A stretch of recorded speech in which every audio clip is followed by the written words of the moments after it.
नमस्ते बच्चों, आज के क्लास में आपका स्वागत है। बच्चों, आज के क्लास में हम लोग क्लास 9 सामाजिक विज्ञान विषय अंतर्गत अर्थशास्त्र के चैप्टर 1 के प्रश्न उत्तर को हल करेंगे।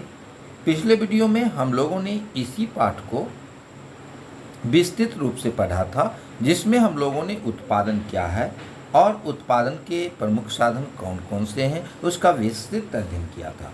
तो आज हम लोग देखते हैं इसी पाठ के सभी प्रश्नों को, जिसमें हम लोग वस्तुनिष्ठ प्रश्न, लघु उत्तरीय एवं दीर्घ उत्तरीय प्रश्नों को करेंगे।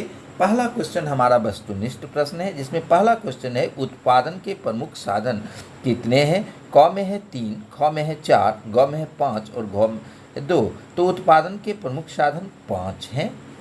दूसरा है उत्पादन का अर्थ है, क में नई वस्तुओं का सृजन करना, ख में उपयोगिता का सृजन, ग में उपयोगिता का नाश और घ में लाभदायक होना। तो उत्पादन का अर्थ होता है उपयोगिता का सृजन करना।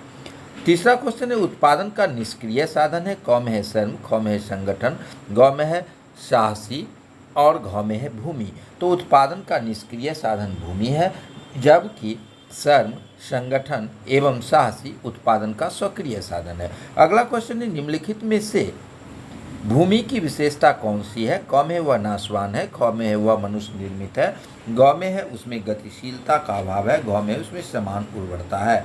तो भूमि की विशेषता इसमें से वह नाशवान है। 4 का क हो जाएगा। अगला क्वेश्चन है अर्थशास्त्र में भूमि का तात्पर्य है। क में प्रकृति प्रदत्त सभी निःशुल्क वस्तुएं, ख में जमीन का ऊपरी सतह, ग में जमीन का निचली सतह और ग में है केवल खनिज संपत्ति। तो अर्थशास्त्र में भूमि का तात्पर्य होता है प्रकृति प्रदत्त सभी निःशुल्क वस्तुएं। अब अगले क्वेश्चन को हम लोग देखते हैं। अगला क्वेश्चन निम्नलिखित में से कौन उत्पादक है। क में है बढ़ई, ख में है भिखारी, ग में है ठग और घ में है शराबी। तो यहाँ उत्पादक जो है सो बढ़ई है, जिसमें उपयोगिता का सृजन होगा, वहाँ उसी को हम लोग उत्पादन कहेंगे। तो बढ़ई के द्वारा, यानी कि बढ़ई लकड़ी को काट छाँट कर उसकी उपयोगिता में वृद्धि करता है, इसलिए यहाँ पर बढ़ई का कार्य उत्पादक का कार्य होगा, जबकि भिखारी, ठग एवं शराबी का कार्य उत्पादक का नहीं होगा। उसके बाद उत्पादन का साधन है, क में है वितरण, ख में है श्रम, ग में है विनिमय और घ में है उपभोग। तो इसमें उत्पादन के साधन श्रम है। अब अगला क्वेश्चन है आपका निम्नलिखित में से कौन उत्पादन का साधन नहीं है। क में है संगठन, ख में है उद्यम, ग में है पूंजी और घ में है उपभोग। तो उपभोग उत्पादन का साधन नहीं है, जबकि संगठन, उद्यम और पूंजी जो है सो उत्पादन के साधन हैं। अब हम लोग अगले क्वेश्चन को देखते हैं। अगला क्वेश्चन हमारा है निम्नलिखित में कौन पूंजी है। क में है फटा हुआ वस्त्र, ख में है बिना व्यवहार में लाई जाने वाली मशीन, ग में है किसान का हल और घ में है घर के बाहर बड़ा पत्थर। तो यहाँ पर पूंजी हो जाएगा किसान का हल। अगला क्वेश्चन है जो व्यक्ति व्यवसाय में जोखिम का वहन करता है उसे कहते हैं। तो जो व्यक्ति व्यवसाय में जोखिम का वहन करता है उसे साहसी कहते हैं। तो इसका आंसर हो जाएगा ग, साहसी। अगला क्वेश्चन है निम्नलिखित में कौन श्रम के अंतर्गत आता है। क में है सिनेमा देखना, ख में है छात्र द्वारा मनोरंजन के लिए क्रिकेट खेलना, ग में है शिक्षक द्वारा अध्यापन और घ में है संगीत का अभ्यास आनंद के लिए करना। तो जिसमें आर्थिक लाभ होगा, यानी कि आर्थिक लाभ के लिए क्रियाकलाप किया जाएगा, वह जो है सो श्रम के अंतर्गत आएगा। तो यहाँ पर शिक्षक द्वारा अध्यापन जो है वह श्रम के अंतर्गत आएगा। अगला क्वेश्चन है श्रम को उत्पादन का डैश साधन कहा जाता है। यहाँ पर भरना है आपको, श्रम का उत्पादन का सक्रिय साधन कहा जाता है। तो यहाँ पर भर देना है सक्रिय। श्रम को उत्पादन का सक्रिय साधन कहा जाता है। ख है शिक्षक के कार्य को डैश श्रम कहा जाता है। तो शिक्षक के कार्य को मानसिक श्रम कहा जाता है। तो यहाँ पर भर देना है मानसिक। अगला क्वेश्चन आपका है डैश अर्थव्यवस्था के भौतिक अथवा पूंजीगत साधन हैं। तो मशीन एवं यंत्र अर्थव्यवस्था के भौतिक अथवा पूंजीगत साधन है, तो मशीन या यंत्र भर दीजिए। अगला क्वेश्चन है सभ्यता के विकास के साथ मनुष्य की आवश्यकताएं, यहाँ पर भरना है आपको आवश्यकताएं बहुत बढ़ गई है। आवश्यकताएं बढ़ गई है। अगला क्वेश्चन है वस्तुओं और सेवाओं का उत्पादन विभिन्न साधनों के डैश से होता है। तो वस्तुओं और सेवाओं का उत्पादन विभिन्न साधनों के सहयोग, यहाँ पर आपको भरना है विभिन्न साधनों के सहयोग से होता है। अगला क्वेश्चन है उत्पादन की नई तकनीक की वजह से उत्पादन क्षमता में अपेक्षाकृत क्या हुई है, वृद्धि हुई है। तो यहाँ पर वृद्धि भर देना। अब अगला क्वेश्चन है तीसरा सही कथन में टीक तथा गलत कथन में क्रॉस करें। क में है अर्थशास्त्र में उत्पादन का अर्थ उपयोगिता का सृजन करना है, यह बिल्कुल सही है, इसमें सही का टिक लगा देना है। दूसरा क्वेश्चन है किसान के कार्य को मानसिक श्रम कहा जाता है, ये गलत है, किसान के कार्य को शारीरिक श्रम कहा जाता है। तीसरा क्वेश्चन है अर्थशास्त्र के प्रमुख तत्व प्राकृतिक साधन एवं भौतिक साधन हैं, यह सही है। अब अगला क्वेश्चन है ब्रिटेन की आर्थिक व्यवस्था विकसित है, ये भी सही है। तीसरा क्वेश्चन है भारतीय अर्थव्यवस्था एक मिश्रित अर्थव्यवस्था नहीं है, ये गलत है। भारत की अर्थव्यवस्था जो है सो मिश्रित अर्थव्यवस्था है, अर्थात यहाँ पर सार्वजनिक क्षेत्र और निजी क्षेत्र दोनों का सहअस्तित्व है।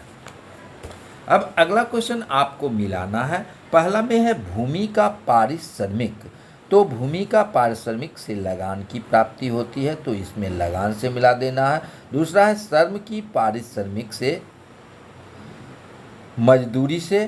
मजदूरी।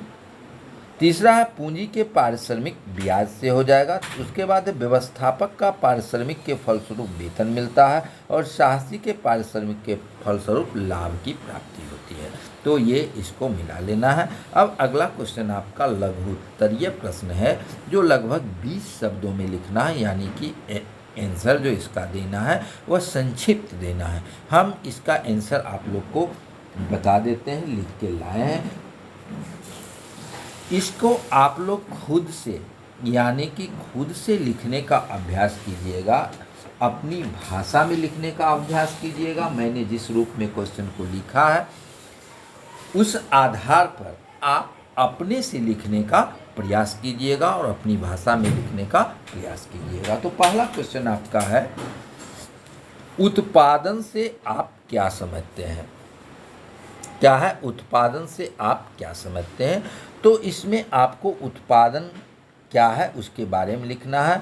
इसका आंसर होगा प्रकृति प्रदत्त पदार्थों के रूप, स्थान या अधिकार में परिवर्तन लाकर उन्हें अधिक उपयोगी बनाना उत्पादन कहलाता है। दूसरे शब्दों में उपयोगिता का सृजन करना उत्पादन कहलाता है, जैसे बढ़ई द्वारा लकड़ी से टेबल का निर्माण। दूसरा क्वेश्चन है उत्पादन तथा उपभोग में अंतर कीजिए।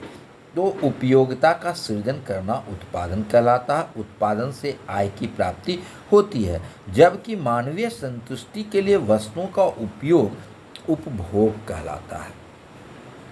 अब तीसरा क्वेश्चन है उत्पादन के विभिन्न साधन कौन कौन से हैं, तो उत्पादन के 5 साधन हैं, भूमि, श्रम, पूंजी, संगठन, साहस या उद्यमी। अगले क्वेश्चन को देखते हैं। अगला क्वेश्चन है फतेहपुर गांव के लोगों का मुख्य पेशा क्या है, तो फतेहपुर गांव के लोगों का मुख्य पेशा कृषि है। अगला क्वेश्चन है भूमि तथा पूंजी में अंतर करें, तो दोनों में क्या अंतर है इसको लिखना और संक्षिप्त रूप में लिखना। तो इसका आंसर होगा प्रकृति प्रदत्त मुफ्त में दी गई चीज़ों को भूमि कहा जाता है, जैसे पहाड़, जंगल, नदी, समुद्र, हवा, धूप, खनिज आदि। धन का वह अंश जिसका प्रयोग पुनः उत्पादन के लिए किया जाता है पूंजी कहलाता है, जैसे बीज, कच्चा माल, मशीन, कारखाना आदि। अगला क्वेश्चन है, क्या सिंचित क्षेत्र को बढ़ाना महत्वपूर्ण है, क्यों? इसका उत्तर होगा सिंचित क्षेत्र को बढ़ाना महत्वपूर्ण है क्योंकि भारत की कृषि मानसून पर निर्भर है। मानसून समय पर नहीं आने पर कृषि प्रभावित होती है। अब अगला क्वेश्चन है, उत्पादन में पूंजी का क्या महत्व है? इसका आंसर होगा पूंजी के बिना किसी भी वस्तु या सेवाओं का उत्पादन कर पाना संभव नहीं है, जैसे बीज के बिना फसल का उत्पादन संभव नहीं है। अब अगला क्वेश्चन है, उत्पादन की परिभाषा दीजिए। उत्पादन के कौन कौन से साधन है, व्याख्या कीजिए। तो मनुष्य अपने आर्थिक क्रियाकलापों द्वारा प्रकृति प्रदत्त पदार्थ के रूप, स्थान